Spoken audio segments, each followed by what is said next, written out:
The Aths, who are currently playing in West Sacramento for the next 3 years, who are trying to get a stadium built in Las Vegas to relocate there for 28, where all we've heard are positive things. This is happening. It's all coming together. Yesterday, they had two major things happen that are meant to tell us, don't you worry, we are on sketch. Now, forget the fact that the building's on 9 acres and no ballpark's been built on 9 acres. Let's not focus on that. Forget the fact that there's a law in Clark County on the number of parking spaces required, and there's no space for that amount of parking spots. Let's not quibble over that. Forget the fact that we're all excited that the ballpark's going to be facing north because you get to see the strip. That's exciting. Let's not focus on that. Let's not focus on the fact that Bally's, which owns the rest of the area where the ballpark's being built, where all of that development was going to happen, their stock is in the crap. And they don't have the money to finish any projects they're doing. But let's not talk about that. Let's talk about renderings. Stadiums and arenas, and these days, football stadiums, baseball ballparks, the budgets are just out of this world. You've heard me talk about the Tampa Bay Rays and the fight they're having because they may be delayed till 2029, and the impact on the budget is significant, and are ready to build a ballpark in Florida there. They're talking well over $1 billion. This small ballpark in Las Vegas is already going to be $1.7 billion. The math on building a $1.7 billion baseball ballpark does not work. There is no way. Why can't the A's get the money from banks? Because you can't show pro formas that can in any way ever justify the debt that you have to take in order to build a $1.7 billion ballpark. You don't get the revenues. I don't care if you sell it out, which you won't. You can't convince the banks that you're going to sell out your team and your games 81 times a year. It's not going to happen in Vegas. It doesn't happen almost anywhere. So you can't assume that. But what's funny about the renderings that were released during this meeting with the stadium authority, with the politicians in Vegas, is the renderings always make it look like everyone is crowded, having the best time, and things are going great. We did have people who did renderings for Marlins Park, and we manipulated those renderings because we knew the final project never looks like the renderings. You've heard my tree story. Now's a good time to tell you again. Go back and look at the renderings for Marlins Park and say to yourself, wow, those look like the highest, tallest trees in the history of arborism. And they were. They were totally made up. The A's told us. It's so ridiculous that 100 people are working on stuff because you talk about going over budget. But anyway, the A's told us they have filed for commercial grading permit this week with Clark County.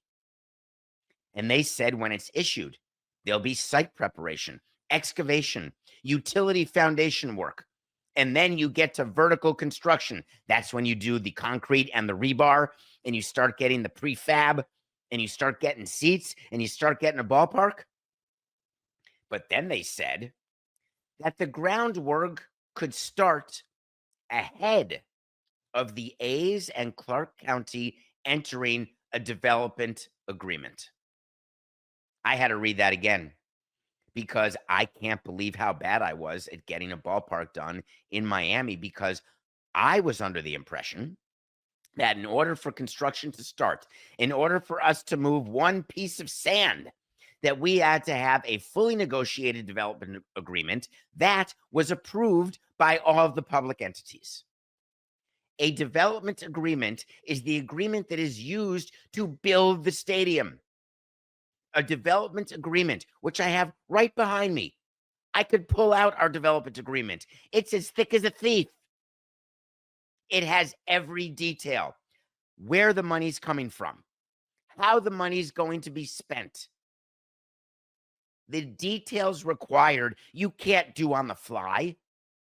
You can't do excavation and site prep and utility work without a development agreement. It's absurd. But the reason why you're being told that is that the construction timeline to open in 28, it's already March. They told you they could build this stadium in 31 to 33 months. Horse hockey. Although it is true, you can always build a ballpark in a quicker timeline if you work the third shift. And Vegas is a 24-hour town. Maybe they're budgeting to have 3 8-hour shifts. So construction will be going on 24/7. Then 31 to 33 months could be possible. But is that the responsible, smart way to build a ballpark? Absolutely not. But don't worry, we're now going to get all the information we need because the Las Vegas A's have announced a new team president. And no, it's not me. It's someone whose name you may recall. A guy named Mark Bedane. I don't know him, except I do know he was president of the Raiders when the football team moved to Vegas from Oakland in 2020. I do know that he's the same guy who left the Raiders. He had been there for a long time. He started there in 91. He was named their president in 2015. He resigned in 2021. There was a whole lot of accounting irregularities. There was a whole lot of stuff that happened in 21 that caused the resignation, not just of him as president, but also a bunch of executives under him. But don't worry, everything's normal. It's Vegas. Everybody gets a second chance in Vegas. Do you think that John Fisher, the owner, the newly crowned member of the executive council, by the way, that's a rotational appointment. The executive council is the group of owners who are one step above the other owners. They have private, smaller meetings with the commissioner. Things have to go through the executive council before they go to the full ownership for votes. Unlike how Bud Selig did it, where once you're on the council, you're a jet for life. Rob does it rotationally, which is very fair. And it was John Fisher's turn, so that's very normal. It's not in any way an I love you vote. Do you think when John Fisher told Rob he's got himself a new president, this is my guy? This is a stadium guy. This is a guy who is going to be responsible to open a team, to get a team going in a new city.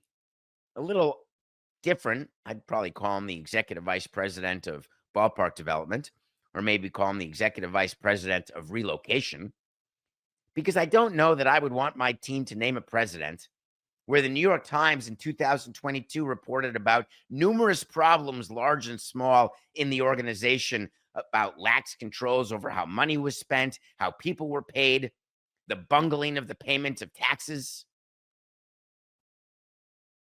Again, I am not in any way telling you that any of that is true. I'm only giving you the fact that he was the president, then he resigned, he stayed in Vegas, he was trying to do a development of a new NBA arena in Vegas, and now we'll be running the A's. Maybe the best part of running the A's is the reality that your one job is to get that team moved from Sacramento to Vegas. I am far more interested in seeing who is in charge of the budget for the ballpark, because that's what Major League Baseball is far more interested in. That's what the banks are far more interested in. Because if the A's turn into the Bills, there's a really big problem. The Bills are a team trying to build a stadium, and every time you turn the page of your local newspaper, the price of that football stadium has gone up and up and up. The Bills are now in a position that they are $800 million over their original budget. $800 million.